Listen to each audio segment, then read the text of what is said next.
Ya, salam sehat.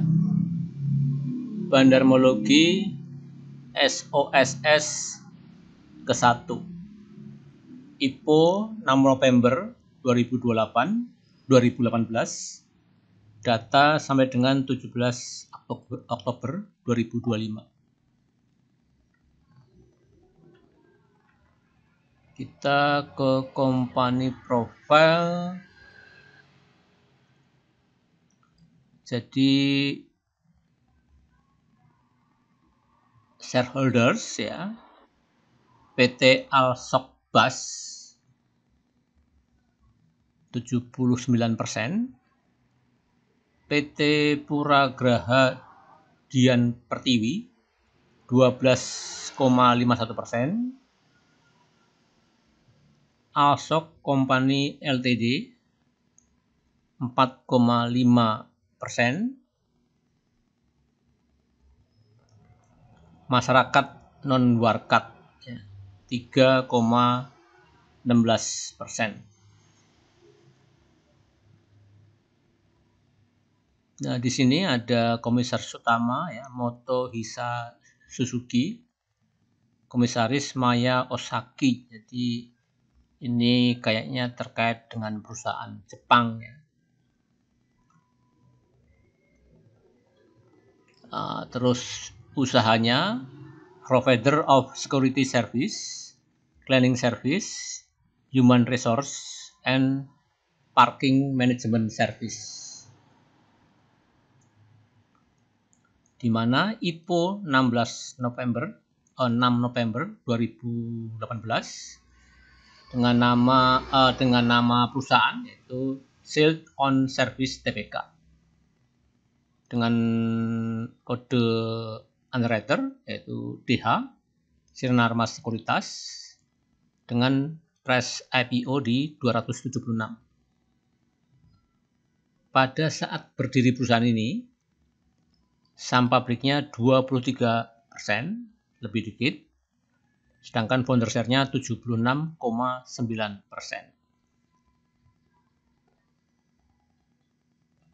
Seiring berjalan waktu, ya,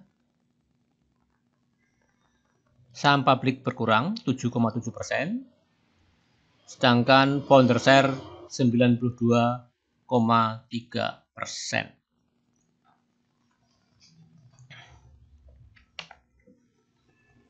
Last price ya, itu di hari Jumat kemarin di 1250 dengan kenaikan 16,82%.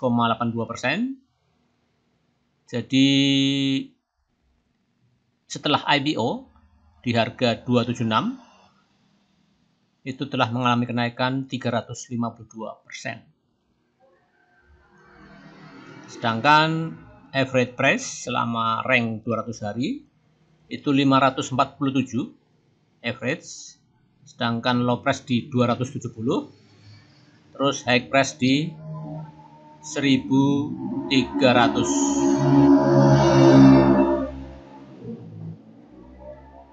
Kepemilikan asing di saham ini 4,5%.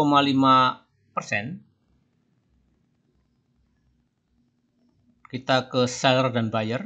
Sellernya di sini DH menjual 338 juta lembar. Nah, ini termasuk dicurigai ada corporate action ya, yaitu perubahan saham pengendali atau founder share atau shareholder ya. Jadi 338 juta itu melebihi plafon dari saham publik. Jadi kesimpulannya ini yang jualan adalah shareholder atau pengendali ya perusahaan. Yaitu jualan 80% dari total yang dijual, yaitu 421 juta lembar saham lebih. Terus PP ya, itu jualan 13%. YP 1%, TP 1%. Ini retail.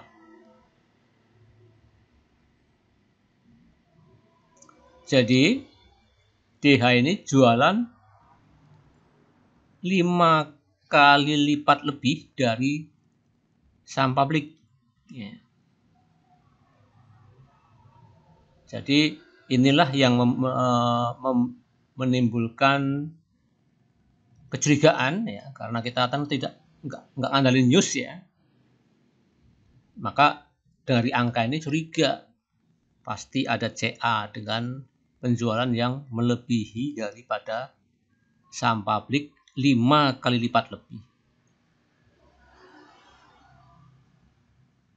oleh DH selaku underwriter. Kemudian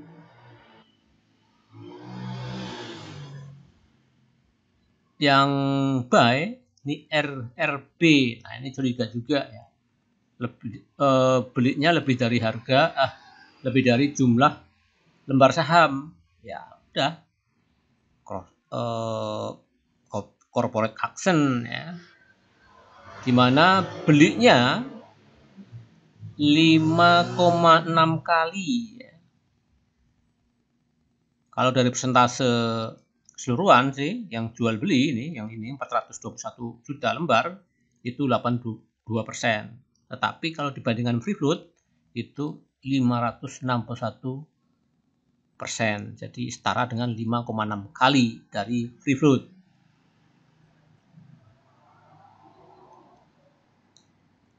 Ya. Kemudian RBF ini 9%.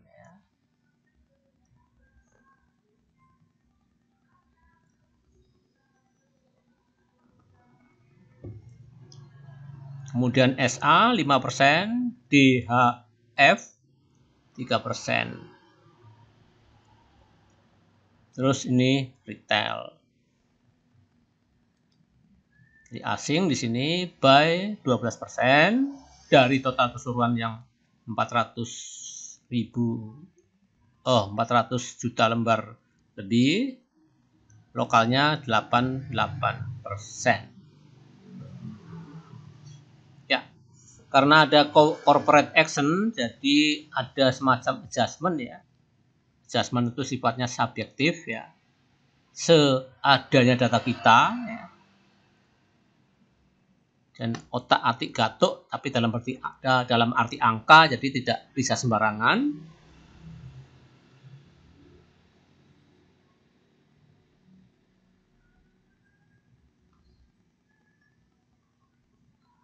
Ya, ntar. Nah, ini ya. Jadi kalau kita terangkan secara lugu aja, seperti biasanya, bahwa yang dijual beli itu melebihi kapasitas, yaitu 589% atau 5 kali lebih, bahkan hampir 6 kali dari free float. Itu yang dibeli karena 421, itu 5 kali lebih tadi. Jadi ada kelebihan 360 juta lembar dari free float. Free floatnya sendiri cuma 61 juta lembar. Jadi ya confused di sini. Masa free float min, ya kan? Tapi ini cuma perhitungan matematik saja, belum di adjustment ya. Ya, jadi kalau dibandingkan total share, ya, ada kelebihan beli dan jual sebanyak 4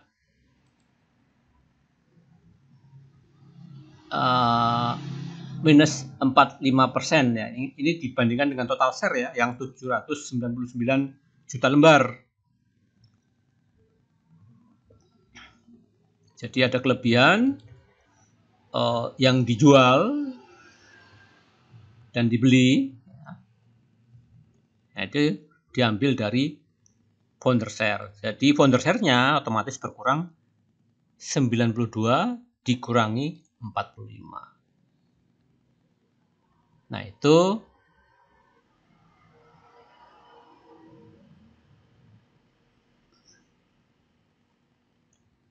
yang dipegang oleh pengendali baru yang 45 ini ya, kekurangan ini kan ya. Sebetulnya ya kalau mau teliti ya. Nah, RBF ini belinya di pasar nego atau bukan ya kan? Mana yang anak mungkin sebagian di pasar nego, sebagian di pasar reguler. Jadi ya memang agak bingung ya. Mana harga di pasar reguler, mana harga di pasar nego. Tapi kalau dilihat harganya di sini, ini belinya di pasar nego.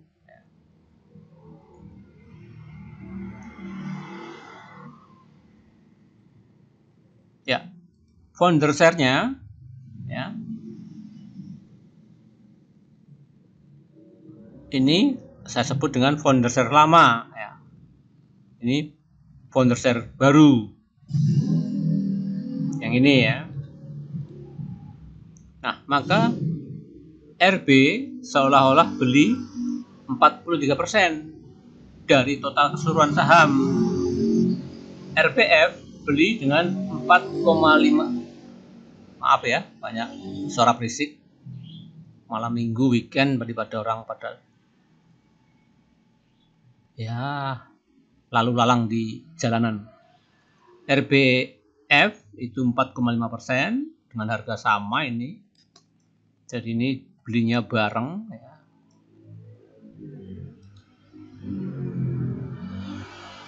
Tapi sininya nggak ada lawan ya. Ini maksudnya nggak ada yang kembar. DH kembarnya sama mana? Ya nggak ada ya. Kemudian SA 2,4%, DHF dengan harga 4,38%. Ini yang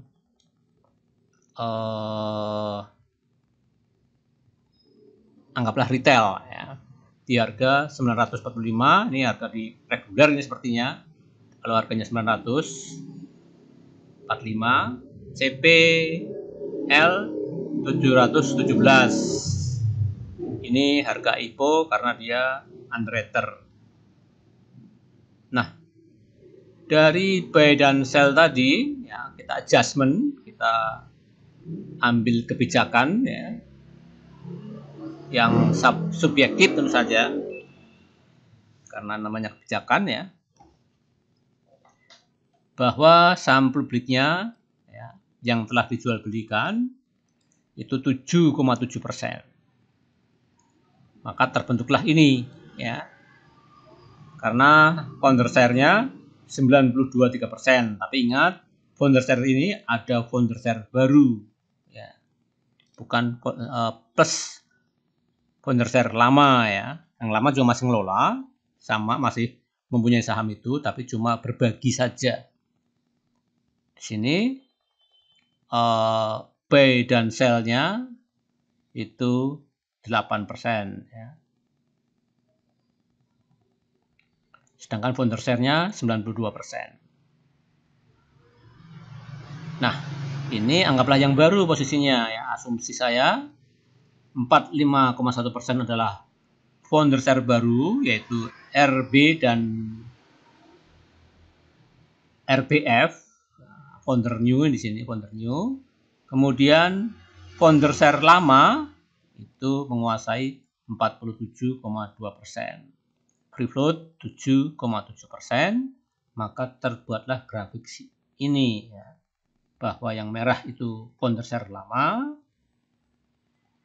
Bentar, merah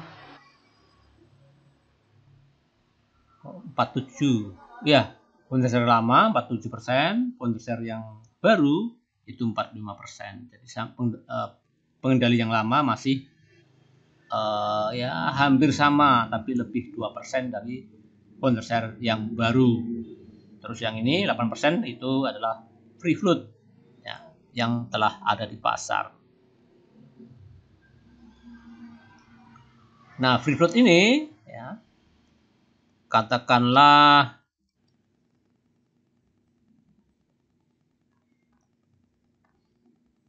ya, ngambil dari sini ya, karena ini udah fix ya, ini 92,3% ya, betul-betul underwriter ya. Jadi di sini RB itu mengurangi yang ini 45%. Jadi RB ini menguasai katakanlah 4,5% dikurangi 2,1%, jadi 2,4% dengan harga nego 590. SA ini sepertinya nego juga 568 dan seterusnya. DH 4,438.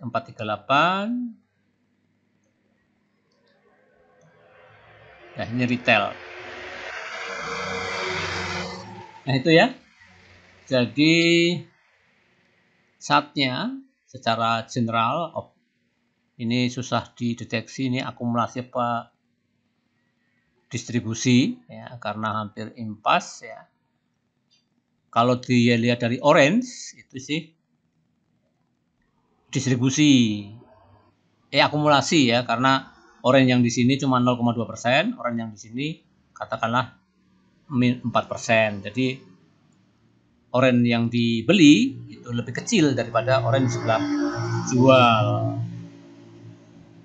Tapi ya DH ini jualnya 80%, tapi ditambung RB 81%. Jadi ya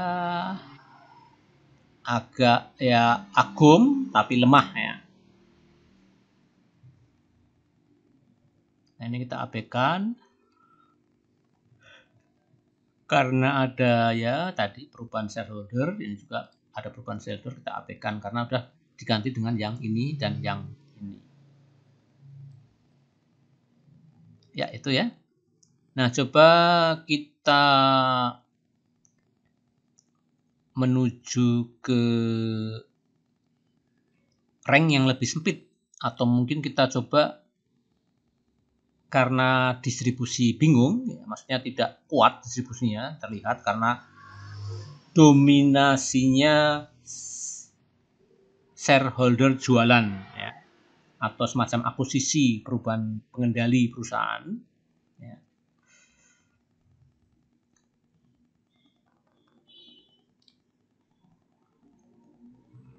Nah, ini SOSS Altrade ini sudah lah ya, ini sudah. Coba kita ke sisi yang lain, ini SOS bukan. Nah, ini kita coba bulan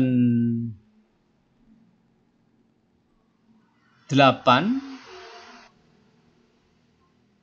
tanggal 7 2025 ya, sampai tanggal 18 Oktober 2025. Nah, kalau di sini jelas ceto welo-welo itu adalah akumulasi ya. Sekilas kita tahu, oh akumulasi berat ya. Ya, itu ya. Akumulasi berat di mana XL itu jualan beli 68%. Ya.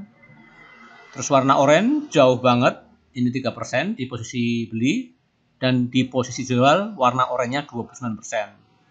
Maka saya berani bilang ini adalah akum akut dari tanggal ini bulan 8 tanggal 7 sampai 18 bulan 10 2025. Itu ya. Akumulasi akut. Terus kita kemana lagi nih?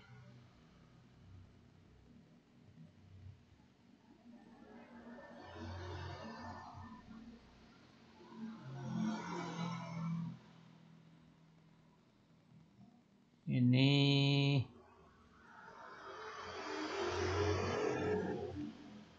bingung ya. Jadi antara ada semacam penemuan baru ya, yang karena kita buat terminologi berulang-ulang, jadi untuk akumulasi yang ambigu di all market, yang confuse ya, ini akumulasinya nggak jelas karena ada underwriter yang jualan, yang masif jelas. Kalau underwriter jualan kan di sini ratusan juta lembar ya.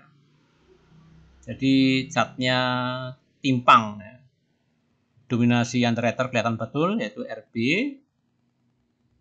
yang beli, ini underwriter baru atau shareholder baru atau saham pengendali baru, sedangkan DH adalah underwriter yang jualan. Sinarmas jualan sebesar 80% ya, dari yang dijual belikan ya, bukan dari keseluruhan. Keseluruhan ya tadi di video di sesi yang sebelumnya.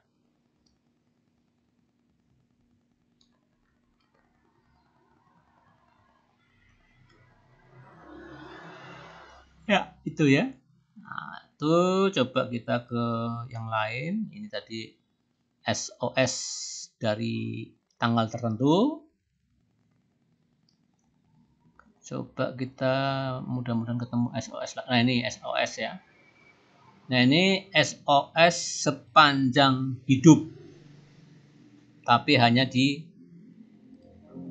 reguler, karena tadi akumulasinya nggak bisa kita lacak di atau lemah ya di all market.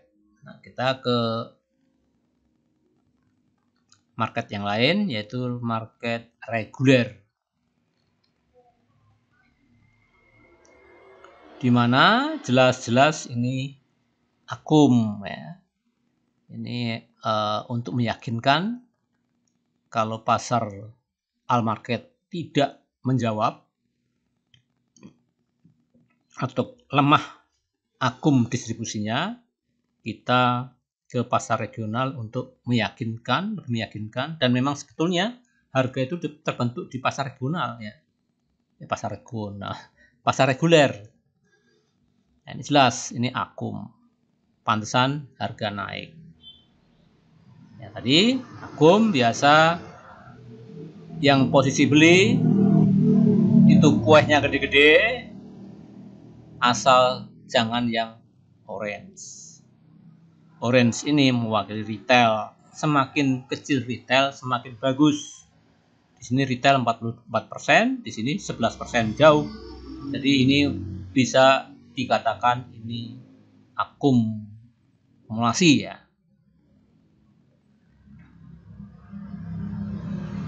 Nah, itu ya terjawab sudah ya, akum dan distribusinya. Dan memang sebetulnya harga terbentuk itu di pasar reguler ya. Kita ke chart ya. Nah, ini order booknya, bahwa pemilik saham yang beredar sedikit ditandai dengan order book yang kecil-kecil, dan sahamnya sedikit sih ya, nggak sampai miliaran ya, jumlah sahamnya sedikit ya dibanding saham-saham ya, saham yang pernah saya buat terminologi, tergolong sedikit karena di sini cuma ya 799.000 lembar ya. Oh ya, tadi ada perbedaan ya antara jumlah saham yang di sini dan di sini ya. Ini saya nggak tahu ya, karena ini sama-sama data yang saya dapat. Ini dari IPOT dari IPOT ya, ini ya. Jadi 650 juta lembar. Nah, sedangkan di sini dijumlahkan lebih dari 650 lembar. Ya, nah itu kalau di sini jelas saya ambil dari IDX ya, 799 juta lembar. Jadi nggak sampai miliaran ya, maka lotnya tipis dan saham publiknya pun tipis, 7,7%.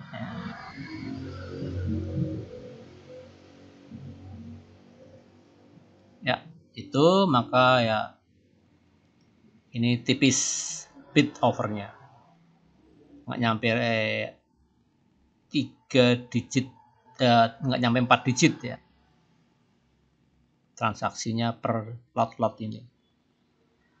Dan kita pingin ke chartnya, chart SOSS.